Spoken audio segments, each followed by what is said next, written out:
Las pulsiones y los señuelos. Durante este tiempo de recogimiento de las vacaciones experimenté la necesidad de realizar una excursión en determinada zona del tesoro literario inglés y francés. Quaerens nocem devorem, sino más bien quad docam vobis. ¿Qué y cómo enseñarles acerca del tema hacia el que dirigimos la proa a través del título de la ética del psicoanálisis? Sienten claramente que debe llevarnos a un punto problemático, no solo de la doctrina de Freud, sino de lo que se puede llamar nuestra responsabilidad de analista. Este punto no lo han visto acaso asomar ya en el horizonte, aunque por Dios no hay razón, porque incluso evité hasta ahora, este año, el término, tan problemático para los teóricos del análisis. Testimonio de ello serán las citas que les haré, tan esencial empero de lo que Freud llama Sublimierung, sublimación. La sublimación es, en efecto, la otra faz de la exploración que, como pionero, Freud realiza de las raíces del sentimiento ético, en la medida en que éste se impone bajo la forma de interdicciones, de conciencia moral. Es la faz que en nuestra época se designa. Me refiero de este modo a lo que es exterior a nuestro campo analítico, tan impropia y tan cómicamente para todo oído algo sensible, como filosofía de los valores. Nosotros, que estamos con Freud, en condiciones de realizar en lo tocante a las fuentes y a la incidencia de la reflexión ética una crítica tan nueva, ¿estamos acaso en la misma postura feliz en lo concerniente a la faz positiva, a la elevación moral y espiritual, a la escala de valores? El problema se presenta aquí como mucho más movedizo y delicado. Sin embargo, no se puede decir que podamos desinteresarnos de él en beneficio de las preocupaciones más inmediatas de una acción simplemente terapéutica. Freud, en 3 ensayos sobre la teoría de la sexualidad, emplea en lo concerniente a los efectos de la aventura libidinal individual 2 términos correlativos. Fixier-Barkeit, la fijación, cuyo registro de explicación es, en suma, todo lo que es inexplicable, y Haft-Barkeit, que se traduce aproximativamente por perseveración, pero que tiene empero una curiosa resonancia en alemán, pues más bien quiere decir responsabilidad, compromiso. De esto precisamente se trata aquí, de nuestra historia colectiva de analistas. Estamos involucrados en una aventura que tuvo cierto sentido, cierta contingencia, etapas. Freud no recorrió de una vez el camino cuyos jalones nos legó. Asimismo, es posible que debido a los rodeos de Freud estemos enganchados a determinado punto de la evolución de su pensamiento, sin haber podido darnos cuenta demasiado bien del carácter contingente que presenta, al igual que todo efecto de la historia humana. Intentemos hacerlo, siguiendo un método que conocen, que aunque no es el nuestro, me es en todo caso familiar. Retrocedamos algunos pasos, 2 por ejemplo, antes de dar 3 hacia adelante, con la esperanza de ganar 1. Paso atrás.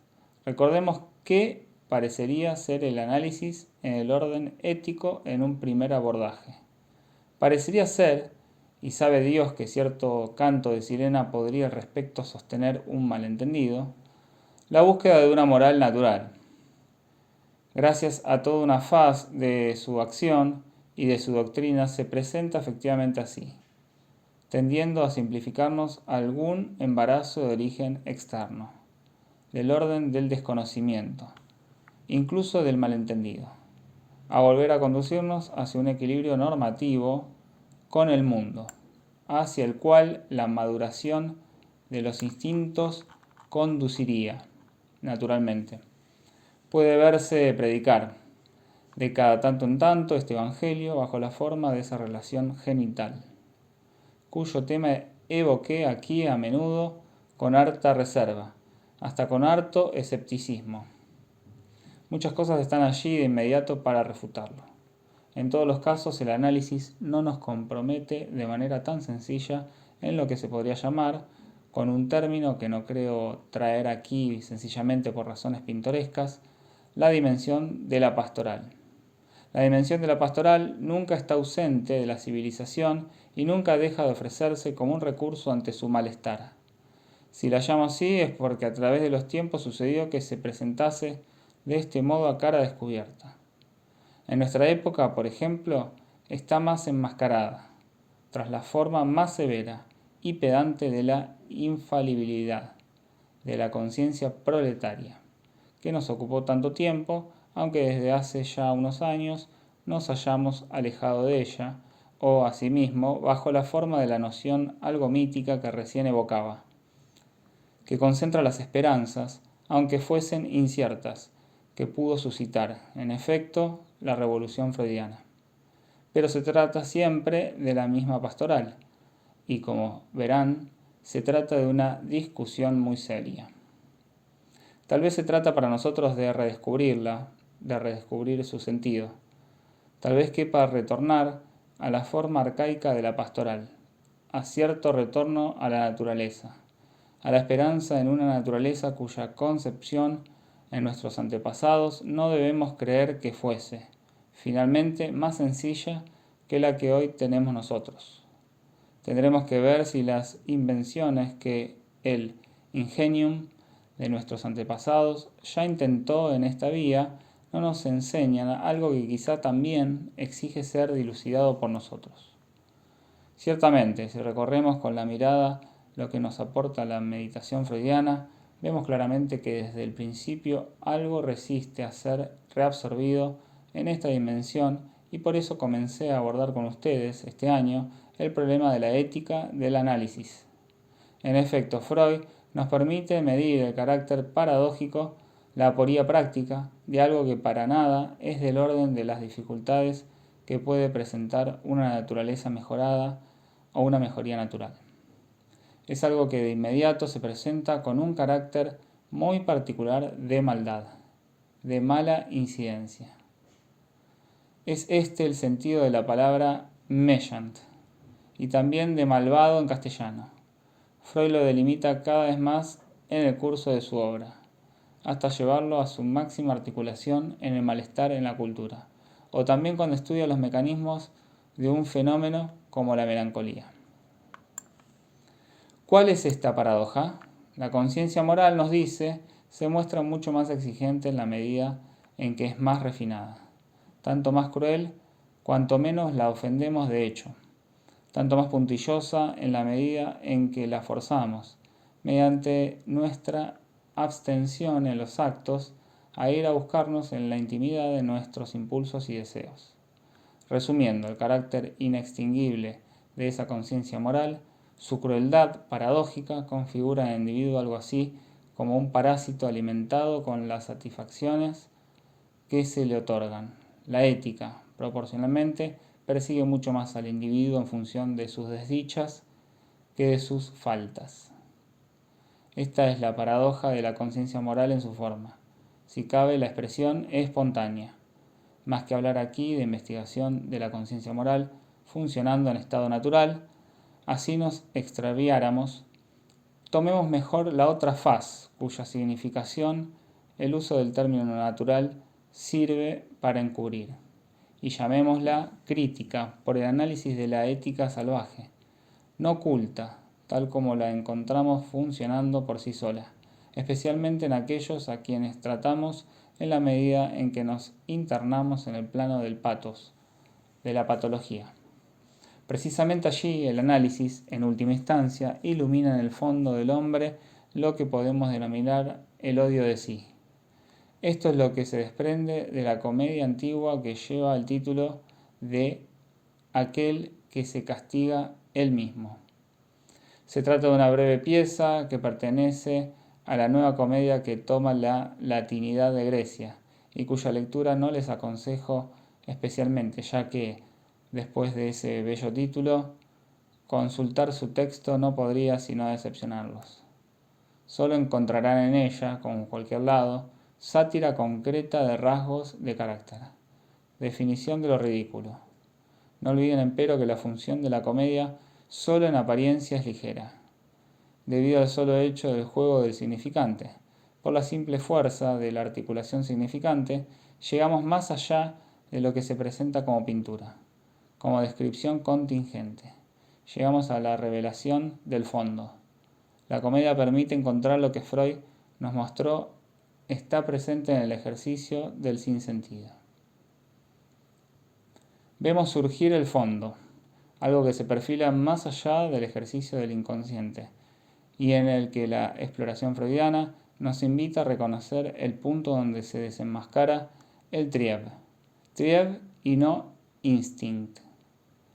Pues el Trieb no está lejos de ese campo de Dasding, en torno al cual les incito este año a volver a centrar el modo bajo el que se formulan los problemas que nos rodean. Los Trieb fueron descubiertos y explorados por Freud en el interior de una experiencia fundada en la confianza otorgada al juego de los significantes, a su juego de sustitución, de suerte tal que no podemos confundir en modo alguno el dominio de los Trieb con una reclasificación, por más nueva que se la suponga, de las relaciones del ser humano con su medio natural. El Trieb debe ser traducido del modo más equívoco posible, y nos complacemos en decir, a veces, la deriva. Por otra parte, drive traduce en inglés el término alemán. Esta deriva, en la que se motiva toda la acción del principio del placer, nos dirige hacia ese punto mítico que fue articulado en términos de relación de objeto. Debemos cercar su sentido y criticar las confusiones introducidas debido a ambigüedades significativas mucho más graves que cualquier equívoco significante. Nos acercamos ahora a lo más profundo de lo que dijo Freud sobre la naturaleza de los Trieb, y especialmente en la medida en que estos pueden darle al sujeto satisfacción de más de un modo, principalmente dejándole abierta la puerta, la vía, la carrera de la sublimación. Hasta ahora en el pensamiento analítico, esto ha permanecido como un ámbito casi reservado, que solo los más audaces se animaron a rozar, incluso no dejando de manifestar la insatisfacción, la sed con que los dejaban las formulaciones de Freud. Nos referiremos aquí a algunos textos tomados de más de un punto de su obra, desde los 3 ensayos sobre la teoría de la sexualidad hasta Moisés y el monoteísmo, pasando por la Einführung, las Vorlesungen y el malestar en la cultura. Freud nos incita a reflexionar sobre la sublimación, o más exactamente, nos propone en el modo mismo en que intenta definir su campo toda suerte de dificultades que merecen que hoy nos detengamos en ellas. Puesto que el problema de la sublimación se plantea para nosotros en el campo de los Trieb, quisiera que nos detuviésemos primero un instante en un texto tomado de las Vorlesungen, o sea, de lo que se tradujo en francés como Introducción al psicoanálisis, página 358 de las Gesammelte Werke, tomo 11. De este modo debemos tomar en consideración que las pulsiones, Trieb, las mociones pulsionales sexuales, son extraordinariamente plásticas. Pueden entrar en juego las unas en lugar de las otras. Una puede asumir la intensidad de las otras. Cuando la satisfacción de las unas es rehusada por la realidad, la satisfacción de otra puede ofrecerle una indemnización completa. Se comportan las unas respecto a las otras como una red, como canales comunicantes llenos de un fluido. Vemos aparecer aquí, sin duda alguna, la metáfora que está en el origen de esa obra surrealista que se llama Los vasos comunicantes. Prosigue Freud, abrevio. Se comportan pues de este modo pese a que puedan haber caído bajo la dominación, la supremacía del genital primat. Este no debe ser considerado entonces como demasiado fácil de reunir en una única Vorstellung, representación. Freud nos advierte en este pasaje, pero también en muchos otros, que aun cuando el conjunto del Netz de los Triev cayó bajo el genital primat, este en su estructura no es fácil de concebir como una Vorstellung unitaria, una resolución de las contradicciones. Demasiado lo sabemos. Esto para nada elimina el carácter comunicante y por ende huidizo, plástico, como él mismo dice, de la economía de los Triebegungen. En suma, tal como aquí se los enseño desde hace muchos años, esta estructura destina la libido humana al sujeto, a deslizarse en el juego de los signos, a ser subyugada por el mundo de los signos, que es el único primat universal y dominante. Y el signo, según la expresión de Peirce, es lo que está en el lugar de algo para alguien.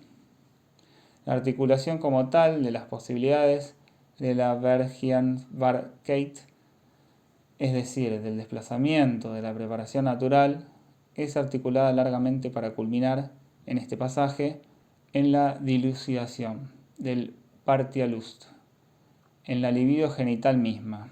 En suma, para comenzar a abordar el problema de la Sublimierung, la plasticidad de los instintos debe ser recordada, aunque deba de decirse a continuación que, por razones aún no dilucidadas, en el individuo no toda sublimación es posible.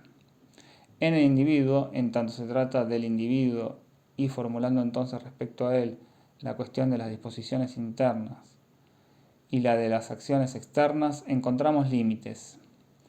Algo no puede ser sublimado. Existe una exigencia libidinal, la exigencia de determinada dosis, de determinada tasa de satisfacción directa, en cuya ausencia se producen perjuicios, perturbaciones graves. Pero nuestro punto de partida es la vinculación de la libido con ese Netz, con ese Flüssigkeit, con ese Vergleichbarkeit de los signos como tales. A ellos, por otra parte, nos vemos llevados siempre cada vez que leemos a Freud con ojo atento. Planteemos nuevamente aquí un punto de articulación esencial, necesario antes de poder partir otra vez hacia adelante. Es claro que la libido, con sus caracteres paradójicos, arcaicos, llamados pregenitales, con su eterno polimorfismo, con ese mundo de imágenes ligadas a los modos pulsionales de los diferentes estadios orales, anales y genitales, que es también sin duda alguna la originalidad de la dimensión freudiana, en suma que todo ese microcosmos no tiene absolutamente nada que ver con el macrocosmos y solo engendra un mundo en la fantasía. Es esta la doctrina de Freud, contrariamente a la vía hacia la que uno de sus discípulos, Jung, para nombrarlo, intenta arrastrarlo, ese punto de bifurcación del grupo freudiano que se sitúa hacia 1910. Esto es importante, en particular en un momento en que es totalmente claro que si alguna vez se los hizo habitar allí, ya no hay que buscar de ningún modo el falo ni el anillo anal, bajo la bóveda estrellada. Han sido expulsados de ella definitivamente. Durante largo tiempo, incluso en el pensamiento científico, los hombres pudieron habitar en las proyecciones cosmológicas. Hubo durante largo tiempo un alma del mundo y el pensamiento pudo mecerse en alguna relación profunda de nuestras imágenes con el mundo que nos rodea. Este es un punto cuya importancia parece no percibirse. La investigación freudiana introdujo todo ese mundo en nuestro interior. Lo envió definitivamente a su lugar, a saber, a nuestro cuerpo, y a ningún otro lado. Me permitiré recordarles al respecto hasta qué punto el pensamiento científico y el pensamiento teológico se vieron ocupados en el periodo que precedió inmediatamente a la liberación del hombre moderno, por algo sobre lo cual Freud no vaciló en hablar y en llamar por su nombre, acerca de lo cual ya nunca hablamos, a saber, sobre aquel que fue designado durante mucho tiempo como el príncipe de este mundo, Diabolus. Simbólico aquí se completa con diabólico. en todas las formas que la prédica teológica articuló tan poderosamente. Lean un poco a Lutero, no solo los comentarios de mesa, sino los sermones, y se percatarán hasta dónde puede afirmarse la potencia de las imágenes que nos son más familiares por haber sido investidas con el carácter de autentificación científica que les brinda nuestra experiencia psicoanalítica cotidiana. A ellas precisamente se refiere el pensamiento de un profeta, cuya poderosa incidencia renueva el fondo de la enseñanza cristiana, cuando busca expresar nuestra derelicción, nuestra caída en un mundo en el que nos desplomamos en el abandono.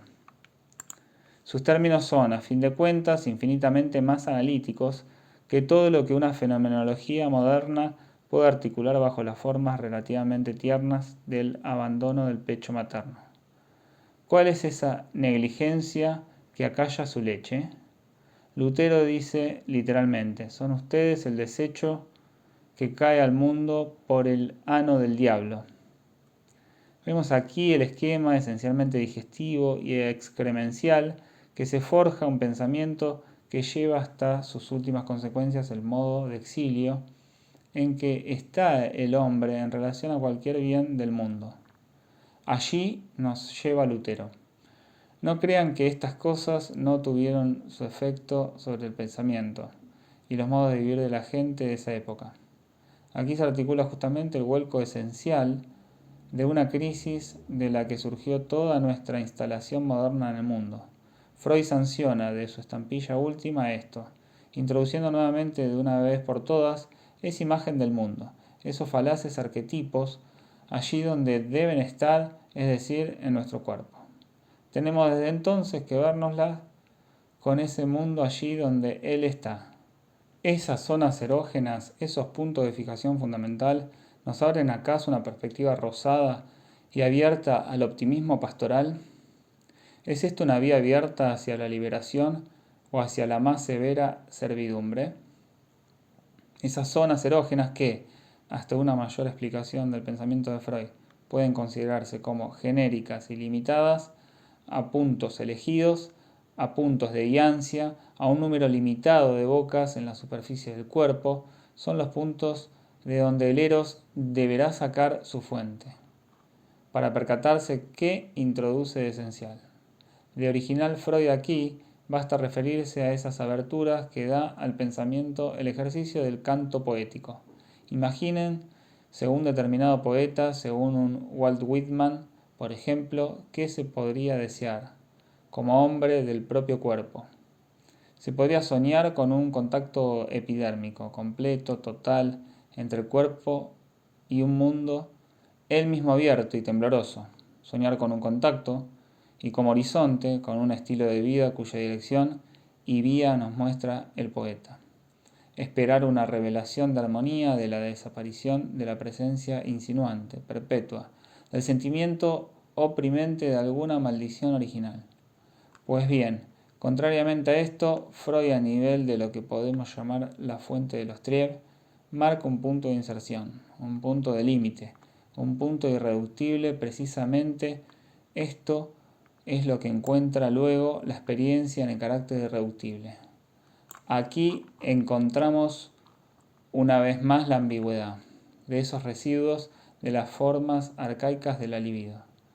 Estas, se nos dice por un lado, no son susceptibles de Befriedigung. Las aspiraciones más arcaicas del niño son a la vez un punto de partida y un núcleo nunca enteramente resuelto bajo una primacía cualquiera de la genitalidad, o de una pura y simple Vorstellung del hombre bajo la forma humana, por más total que se le suponga por fusión andrógina. El sueño de estas formas primarias arcaicas de la libido siempre existe. Es este un primer punto que la experiencia acentúa, tal como el discurso freudiano lo articula.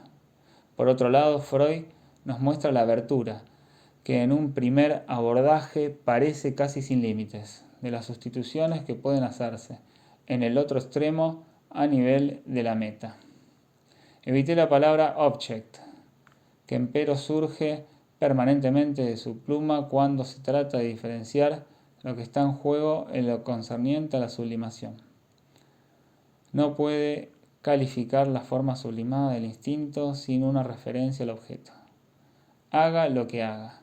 Les leeré enseguida pasajes que le mostrarán cuál es el mecanismo de la dificultad encontrada. Se trata del objeto. Pero, ¿qué quiere decir a ese nivel el objeto? Cuando Freud, al inicio de los modos de acentuación de su doctrina, comienza a articular lo tocante a la sublimación en su primera tópica, principalmente en los 3 ensayos sobre la teoría de la sexualidad, la sublimación se caracteriza por un cambio en los objetos o en la libido, que no se realiza por medio de un retorno de lo reprimido, que no se hace sintomáticamente, indirectamente, sino directamente, de una manera que satisface directamente. La libido llega a encontrar su satisfacción en objetos. ¿Cómo distinguirlos primero? Sencillamente, masivamente. Y a decir verdad, no sin dejar de abrir un campo de infinita perplejidad. Los distingue como objetos socialmente valorados, objetos que el grupo puede aprobar en la medida en que son objetos de utilidad pública. La posibilidad de sublimación es definida de este modo. Nos encontramos en este punto con la posibilidad de tener firmemente los dos extremos de una cadena. Por una parte existe posibilidad de satisfacción, aunque ella sea sustitutiva y por medio de lo que el texto llama surrogate. Por otra parte, se trata de objetos que adquirirán un valor social colectivo. Enfrentamos una trampa en la que el pensamiento, en su inclinación hacia la facilidad, solo pide precipitarse, y que consistiría en construir aquí una oposición fácil y una conciliación fácil entre el individuo y lo colectivo. Que lo colectivo puede encontrar una satisfacción allí donde el individuo debe cambiar sus baterías, su fusil de hombro, y que por otro lado se tratase en esta ocasión de una satisfacción individual que va de suyo por sí sola, parece no plantear problemas. Pero originalmente se nos dijo hasta qué punto es problemática la satisfacción de la libido. Todo lo que es del orden del Trier plantea la cuestión de su plasticidad y también la de sus límites. Asimismo, esta formulación está lejos de ser una de aquellas a las que Freud pueda atenerse. Lejos de atenerse a ella, relaciona los 3 ensayos la sublimación en sus efectos sociales más evidentes con lo que llama Reaktionsbildung, es decir, que desde el vamos, en una etapa donde las cosas no pueden articularse más cabalmente debido a la falta del complemento tópico que aportará luego, hace intervenir la noción de formación reactiva. En otros términos, ilustra tal rasgo de carácter, tal rasgo adquirido de la regulación social, como algo que, lejos de llevarse a cabo como prolongación, en continuidad directa con una satisfacción instintiva, necesita la construcción de un sistema de defensa. Antagónico, por ejemplo, a la pulsión anal. Hace intervenir entonces como fundamental una oposición, una antinomia en la construcción de la sublimación de un instinto. Introduce pues el problema con una contradicción en su propia formulación. De este modo propone una construcción opuesta a la tendencia instintiva que no puede de ninguna manera reducirse a una satisfacción directa, donde la pulsión misma se saturaría de una manera cuya única característica sería poder recibir el sello de la aprobación colectiva. A decir verdad, los problemas que Freud plantea en el orden de la sublimación surgen plenamente en el momento de su segunda tópica. Debemos abordarla a partir de Zur Einführung des Narcissum, que es no solo la introducción del narcisismo, sino la introducción a la segunda tópica. En este texto, traducido para la sociedad por nuestro amigo Jean Laplanche, y al que les ruego se remitan, en las Gemesalten Werke, tomo 10, páginas 161-162, encontrarán la siguiente articulación. Lo que ahora se nos propone de las relaciones de esta formulación del ideal con la sublimación es lo que debemos buscar ahora. La sublimación es un proceso que concierne a la libido de objeto. Les hago observar que la oposición Ich libido, Object libido, solo comienza a articularse como tal, vale decir, en el plano analítico con la Einführung. Este texto complementa la articulación dada primero por Freud de la posición fundamentalmente conflictiva del hombre en lo tocante a su satisfacción como tal. Por esta razón es esencial hacer intervenir desde el comienzo a das Ding. Das Ding, en la medida en que el hombre, para seguir el camino de su placer, debe literalmente contornearla. El tiempo en que uno se reconozca allí, se ubique allí, el tiempo mismo en que uno se percate de que Freud nos dice lo mismo que San Pablo, a saber que en el camino de nuestro placer no nos gobierna ningún soberano bien y que más allá de cierto límite estamos, en lo que concierne a lo que esconde Das Ding, en una posición enteramente enigmática, porque no hay regla ética que medie entre nuestro placer y su regla real. Detrás de San Pablo tienen ustedes la enseñanza de Cristo cuando lo interrogan poco antes de la última Pascua. Hay dos formas, la del Evangelio de San Mateo y la de los dos Evangelios de Marcos y Lucas. En el Evangelio de San Mateo, donde es más neto, se le dice: ¿qué es lo bueno que debemos hacer para acceder a la vida eterna? Él responde en el texto griego: ¿cómo vienen a hablarme de lo bueno? ¿Quién sabe qué es bueno? Solo Él, el que está más allá, nuestro Padre, sabe qué es bueno. Y les digo, hagan esto y aquello, pero no vayan más allá. Lis y llanamente hay que seguir sus mandamientos. Y más allá está el enunciado del amarás a tu prójimo como a ti mismo. Este mandamiento, a justo título y con suma pertinencia, constituye el calderón en el malestar en la cultura. Término ideal hacia donde lo conduce la necesidad de su propia interrogación. Pues Freud jamás retrocedió ante nada que se presentase a su examen. No podría, en esta oportunidad, incitarlos demasiado, si son capaces de ello, a percatarse de aquello que en la respuesta de Cristo está desde hace ya mucho tiempo cerrado a toda percepción auditiva, salvo a la de los oídos advertidos. Tienen oídos para no escuchar. El Evangelio es su ejemplo. Intenten leer un poco las palabras de aquel del que se dice que nunca rió. De leerlas como lo que son, de tanto en tanto. No dejarán de impresionarlos como dotadas de un humor que los supera todo. La palabra del intendente infiel, por ejemplo, desde hace mucho estamos habituados, aunque hayamos frecuentado poco las iglesias, a que nos la viertan hasta el cansancio, y a nadie se le ocurre asombrarse de que el Hijo del Hombre, el puro entre los puros, diga que, en suma, el mejor modo de lograr la salvación de vuestra alma es hacer chanchullos con los fondos que están a vuestro cargo, lo cual también puede obtenerles, si no méritos, al menos algún reconocimiento por parte de los hijos de la luz. Hay aquí cierta contradicción en el plano de una moral homogénea, uniforme y chata, pero tal vez se podría delimitar otros atisbos de esta especie. Sin contar los otros, esa joke formidable: dad al César lo que es del César y ahora arréglesela. Estilo de paradoja que a veces se presta a todas las evasiones, a todas las rupturas, a todas las ansias del sinsentido. Diálogos insidiosos en los que el interlocutor sabe siempre cómo deslizarse magistralmente fuera de las trampas que se le tienden. Para retornar a lo que por el momento es nuestro tema, el bien como tal, que fue el eterno objeto de la investigación filosófica, en lo concerniente a la ética, la piedra filosofal de todos los moralistas, el bien es fundamentalmente negado por Freud. En el origen de su pensamiento es rechazado la noción del principio del placer en tanto regla de la tendencia más fundamental del orden de las pulsiones. Se entrecruza de mil modos y en particular resulta plenamente coherente con la interrogación central de Freud que concierne, como saben, al padre.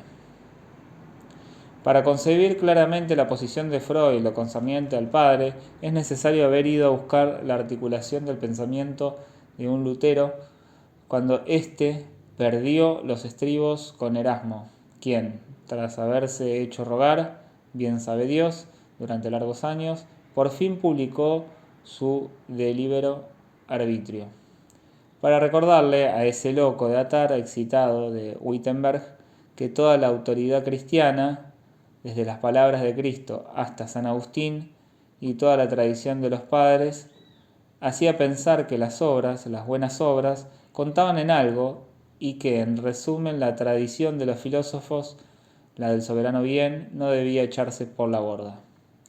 Lutero, hasta entonces harto reservado en lo referente a la persona de Erasmo, aunque conservando frente a ella cierta ironía, publica entonces el De Servo Arbitrio, para acentuar el carácter radicalmente malo de la relación que el hombre mantiene con el hombre y lo que está en el núcleo de su destino, esa Ding, esa causa que el otro día designaba como análoga a lo designado por Kant en el horizonte de su razón práctica, con la salvedad de que es su contrapunto.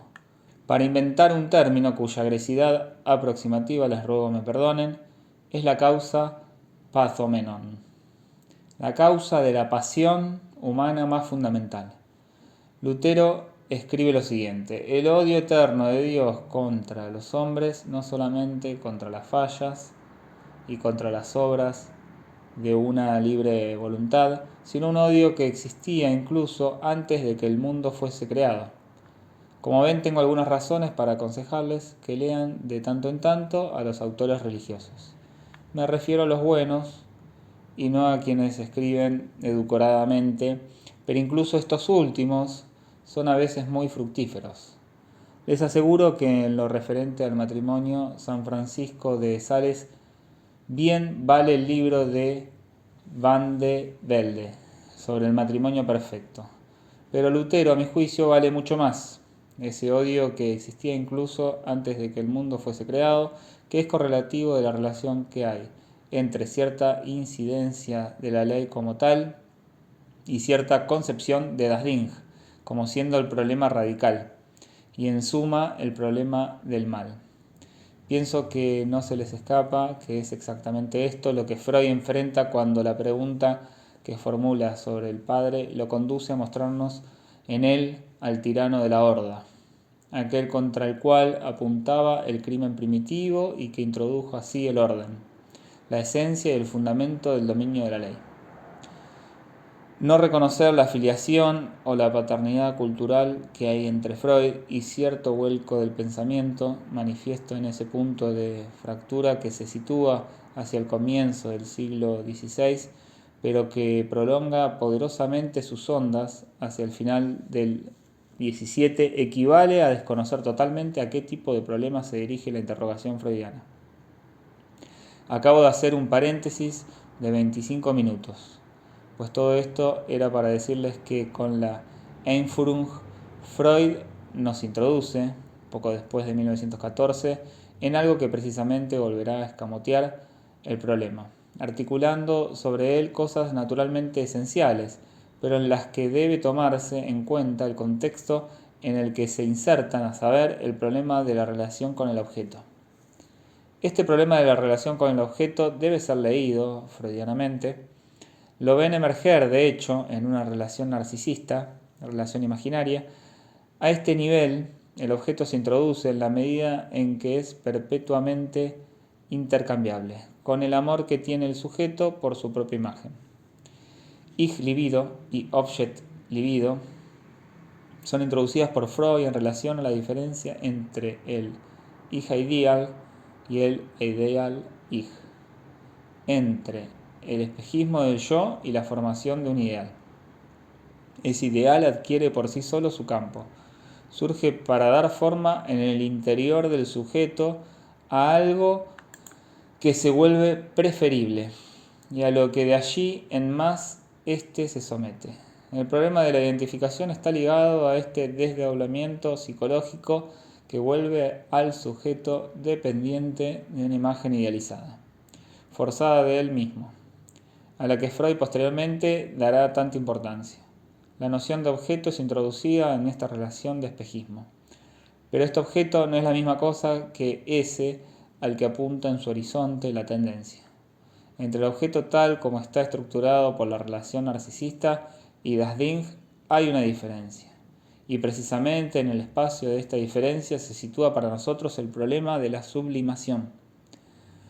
Freud, en una breve nota de los 3 ensayos, hace una especie de flash, que es del estilo del ensayo, acerca de la diferencia que nos llama la atención entre la vida amorosa de los antiguos.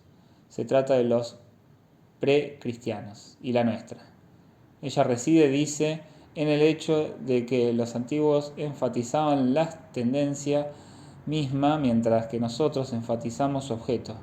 Los antiguos rodeaban a la tendencia de fiestas y también estaban dispuestos a honrar, por medio de la tendencia, a un objeto de menor valor, de valor común. Nosotros, en cambio, reducimos el valor de la manifestación de la tendencia y exigimos el soporte del objeto mediante los rasgos prevalentes del objeto. Freud, por otra parte, escribió también muchas páginas para hablarnos de ciertas degradaciones de la vida amorosa. ¿Degradaciones que se hacen en nombre de qué? En nombre de un ideal incuestionable. Lean también lo siguiente en El malestar, entre las obras de ese delicado autor inglés, Galsworthy, cuyo valor es hoy universalmente reconocido. Una novela que antaño me había gustado mucho, se llama The Apple Tree, y muestra cómo ya no hay lugar en nuestra vida civilizada de hoy para el amor simple y natural, para el eco pastoral de dos seres humanos. Todo esto que se expresa espontáneamente y como fluyendo de su fuente, yo lo titulo una excursión excesiva. ¿A partir de qué sabe Freud que nosotros enfatizamos el objeto y que los antiguos enfatizaban la tendencia? Me dirán que no hay exaltación ideal en ninguna tragedia antigua, a diferencia de nuestras tragedias clásicas. Pero al fin y al cabo, Freud para nada lo motiva. La próxima vez tendremos oportunidad de comparar nuestro ideal del amor con el de los antiguos, refiriéndonos a obras históricas y a determinado momento que también debe ser situado.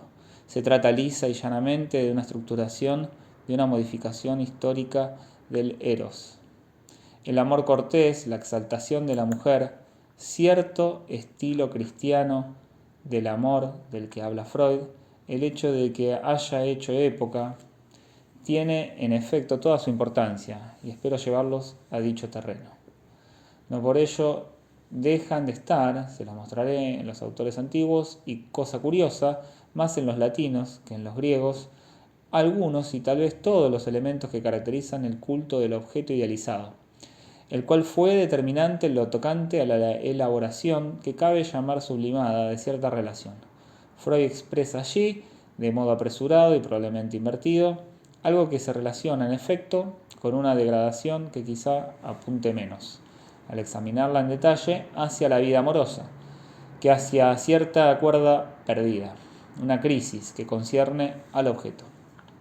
Tomar el camino de volver a encontrar la tendencia, de hecho, se debe a cierta pérdida, cultural ella, del objeto. La pregunta que deberemos formular es la de si un tal problema pueda estar en el centro de la crisis mental de la que surge el freudismo. La nostalgia que se expresa en la idea de que los antiguos estaban más cerca de la tendencia que nosotros, quizá no quiera decir sino que, como todo sueño de una edad de oro, de un Eldorado, estamos reformulando las preguntas a nivel de la tendencia porque aún no sabemos cómo hacerlo en relación al objeto. A nivel de la sublimación, el objeto es inseparable de las elaboraciones imaginarias y muy especialmente de las culturales. No es que la colectividad simplemente los reconozca como objetos útiles. Encuentra en ello el campo de distinción gracias al que puede, en cierto modo, engañarse sobre das Ding, colonizar con sus formaciones imaginarias el campo de das Ding. En este sentido se ejercen las sublimaciones colectivas, socialmente aceptadas. La sociedad encuentra alguna felicidad en los espejismos que le proveen moralistas, artistas, artesanos, hacedores de vestidos o sombreros, los creadores de las formas imaginarias. Pero el mecanismo de la sublimación no debe buscarse simplemente en la sanción que la sociedad les aporta al contenerse con ellos. Debe buscarse en una función imaginaria, muy especialmente aquella para la cual nos servirá la simbolización del fantasma. S. Losange A minúscula. Que es la forma en la que se apoya el deseo del sujeto. En formas históricamente, socialmente específicas, los elementos A, minúscula, elementos imaginarios del fantasma, llegan a recubrir, a engañar al sujeto, en el punto mismo de Das Ding. Aquí haremos recaer la cuestión de la sublimación, y por eso les hablaré la vez próxima del amor cortés en la Edad Media, y principalmente del Minnesang.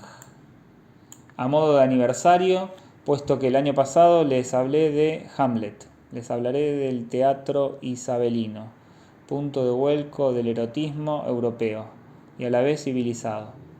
En ese momento, en efecto, se produce la promoción del objeto idealizado de la que Freud nos habla en su nota. Freud nos dejó ante el problema de una ansia renovada en lo concerniente a Das Ding, la de los religiosos y los místicos, en el momento en que ya no podemos colocarla para nada bajo la garantía del Padre.